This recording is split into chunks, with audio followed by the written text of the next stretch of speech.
All right, today we're going to look at multiple mass problems. Multiple mass problems involve multiple masses, 2 or more. The example we're going to use today is the simple Atwood machine. So let's take a look at what's going on here in a simple Atwood machine problem. So I have a larger mass with a mass of 3m and a smaller mass of mass little m. And what they're doing is they're connected via a string over a massless, frictionless pulley. Okay, all that massless, frictionless stuff tells us it's a simple Atwood machine. So what we're going to do is we're going to have to do a couple more steps when we do multiple mass problems. So the first step is we need to have some common frames of reference. So for instance, this one will be accelerating up, this one will be accelerating down.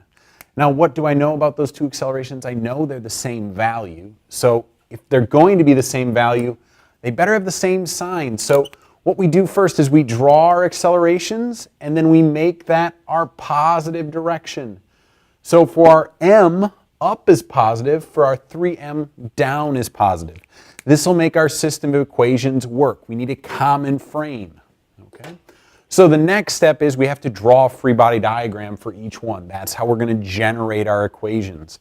And these are going to be Newton's second law because they are accelerating. So over here I have mg down, and it's 3mg to be specific, and there's tension up. Now because this is massless and frictionless, when I find the tension over here, these two tensions are going to be a third law pair, or action-reaction pair, however you want to say it.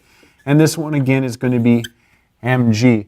Now I did originally say it's going to accelerate this way, and that's just based on me saying the heavier one is going to have pull down and the lighter one's going to go up. All right. So let's generate our equations. So for the 3m mass, the sum of the forces is going to be ma.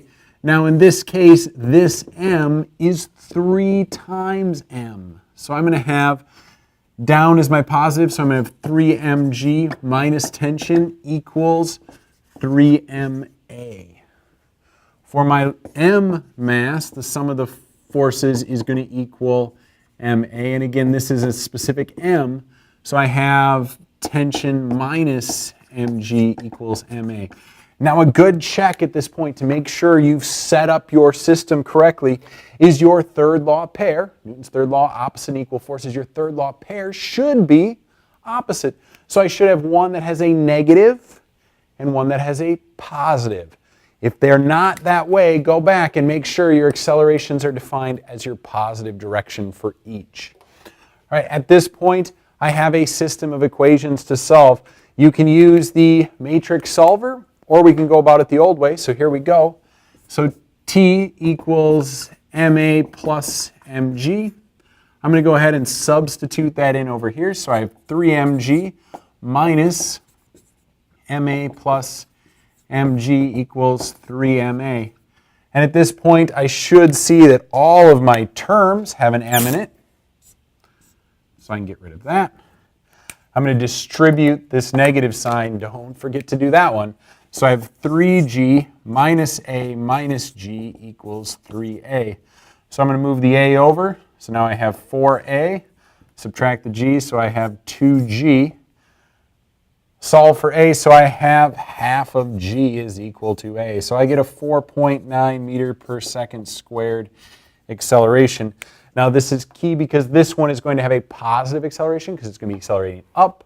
This one's also going to have a positive acceleration of 4.9, but in this case, positive is down. Okay. So that's how we set up multiple mass problems. I'm going to do another one with friction involved. If you want to see that one, use the link below.